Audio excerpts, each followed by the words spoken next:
So, one of the things that you'll discover about me as a teacher is that I really love having conversations with kids about what they're learning and about how I can help them better understand things while we're in class.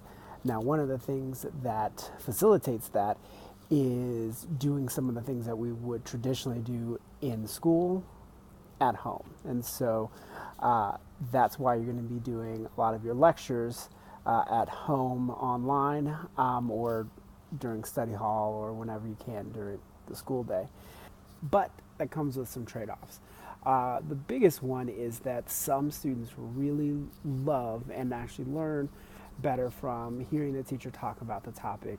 And so the compromise that I've come up with is to have the lectures be online, but also that I actually go over the lectures with you in the background. And so you'll see my face in the corner, and if you have questions, you can always post them on Google Classroom, or you can just ask me when we're in class, because we'll have lots of time for me to answer questions in class because we're doing the lectures online.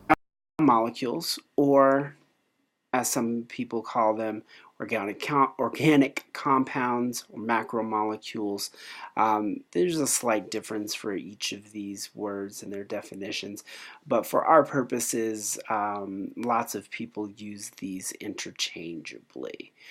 Carbon is really cool because it makes four bonds, and it almost always does it, and it really likes to do it, and it will cause reactions so that it has four bonds. Um, Other elements that are involved in organic compounds are hydrogen, oxygen, phosphorus, sulfur, and nitrogen. But carbon's the most important.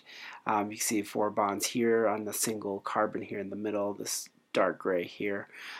If the carbons can bond to each other, the carbons will bond to each other and form a bond here, and then fill out the rest of their bonds out here, and they can do it very complexly over here. And if you see a carbon bonded to just three atoms, that probably means that it has a double bond between one of those atoms, because it really wants to make four bonds.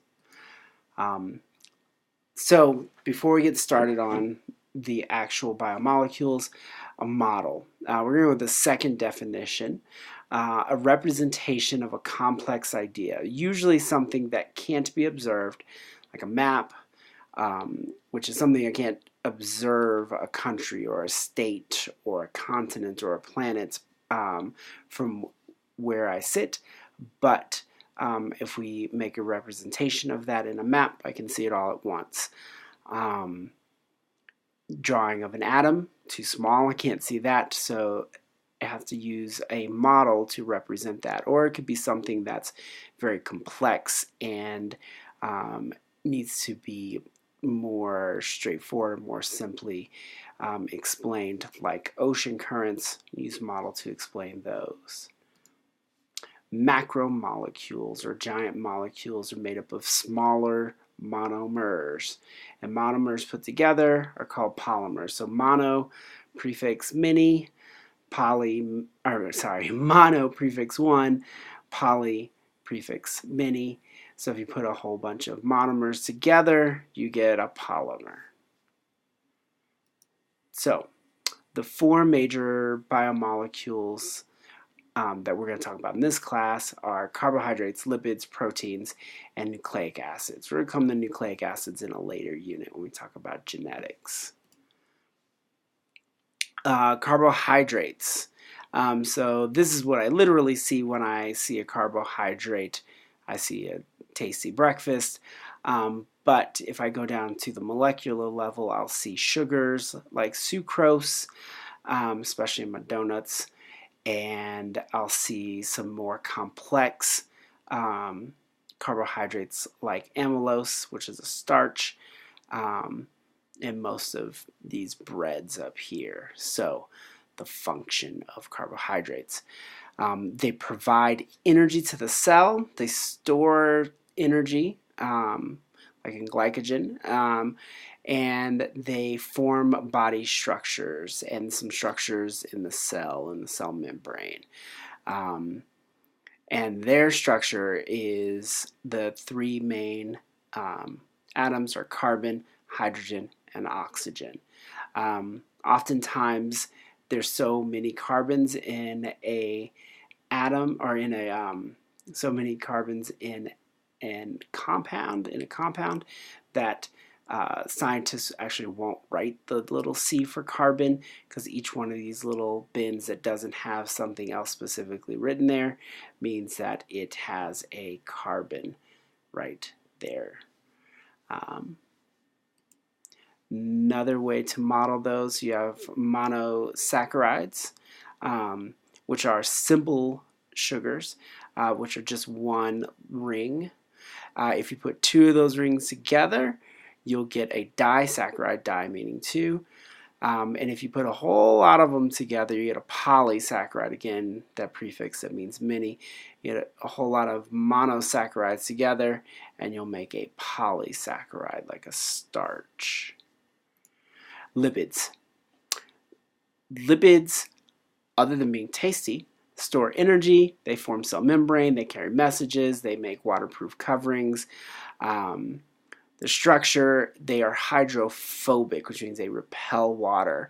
And again, those same basic elements make them up, carbon, hydrogen, and oxygen, but in a different structure, and so their function ends up being different.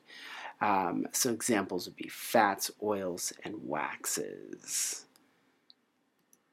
So there are two big categories of lipids that we're going to talk about in this unit. One is triglycerides, so we have a glycerol here in red, and then we have some fatty acids over here in black. And if this bond is bonded here, this is a triglyceride, 1, 2, 3, triglyceride. This is what we think of when we think of oils and fats, especially in our food. Phospholipids, if you take that same glycerol and you attach 2 fatty acids instead of 3, you just have 2, and then on that third carbon position on that glycerol, you attach a phosphate group. You end up with something that looks like this, or at least the model that we most commonly use looks like this, where you have non-polar tails and you have a polar head. That will be important later when we talk about cell membranes. But this is a phospholipid triglyceride. There are other lipids like cholesterol and other steroids and other things that are lipids, which have slightly different structures, but we won't go into the details of those today. Proteins. Proteins function to help cells keep their shape. They make up muscles. They speed up chemical reactions. They carry messages and materials. Basically, the work of a cell gets done by proteins. The structure, the carbon, hydrogen, oxygen, again, we're going to add in nitrogen and some sulfur at times, but the big one is nitrogen. Nitrogen is the new element that helps proteins function the way they are. Examples, enzymes, antibodies, and so the monomers are called amino acids. So another function is they moderate how fast reactions happen and their structure and transport, just like the slide before. Monomers are called amino acids. Polymers are called polypeptides or proteins. And so proteins are made up of 20 different amino acids. So amino acids have this same basic shape, that all 20 of them, where they have a carbon in the middle, a hydrogen here, a carboxyl group over here, an amino group over here, and this side chain is what is different on each of the amino acids. So it's just represented by R, because it's just a different thing for each amino acid. There are 4 levels of protein structure. There's primary, which is just a big long chain of amino acids. So each one of these circles represents an amino acid. Again, we're using models here. And then after it gets in its primary structure, then the bonds, these hydrogen bonds, will start forming between the different side chains or amino groups and will form a alpha helix here. So helix just being a spiral, or a beta sheet, which is a flatter area. And each of those two things makes up a different type of secondary structure. Tertiary structures, we put all of those alpha helices and beta sheets together, and they start to fold in on each other. And then if you take this piece of the protein and you put it with another piece and then another piece still, you will have the quaternary structure. So primary, secondary, tertiary, quaternary structure for proteins. The reason why I went over structures so much, and I said the word structure so much with proteins, because structure is the most important thing about protein. The shape of a protein determines what it does, and if the shape is off even by a little bit, it won't function very well. If it is open by a lot, if it's off by a lot, it won't function at all. So structure has to be pretty precise when it comes to proteins. Another molecule that is important but not necessarily a biomolecule only is water. It's polar, which means it has a positive end, which is down here by the hydrogens. You can see the little pluses down here. The hydrogens, again, these are two different models, same thing, just representations of a complex idea or an idea you can't see.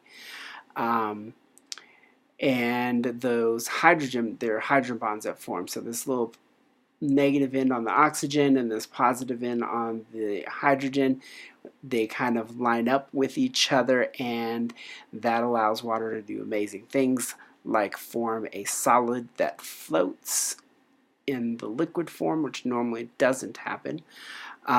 It's essential for life, and that is because nearly every biochemical reaction, everything that is a chemical reaction inside living things, involves water. I cannot think of an example that doesn't. So there's a chemical reaction going on in a living thing, water is involved. It's also attracted to other polar molecules and repels non-polar molecules. Do a quick review. Lipids, proteins, carbohydrates are the big biomolecules that we're working on for this unit. The monomers, we have a fatty acid for lipids and a glycerol, and if you take 3 fatty acids and you attach them to a glycerol, you get a triglycerol or triglyceride.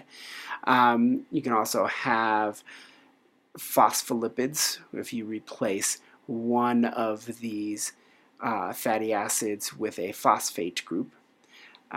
Proteins are made up of amino acids as their monomer, and those there are 20 to choose from, and they all have a different side chain on them. And if you put them all in a big long chain, that will be the primary structure, and then you can go all the way up to secondary structure and tertiary structure and quaternary structure to get the right shape in order for a protein to do its thing. Then you have carbohydrates, the monomers being monosaccharides and disaccharides. I know it has 2, but it's technically just a monomer because you can put a whole lot of disaccharides together and get a polysaccharide. And the polysaccharides are the polymers, like a starch or complex carbohydrate. Hope that was informative and you learned a lot about biomolecules or organic molecules or macromolecules or carbon-based molecules, whatever you want to call them. Hopefully you learned a lot, and if you have questions, let me know.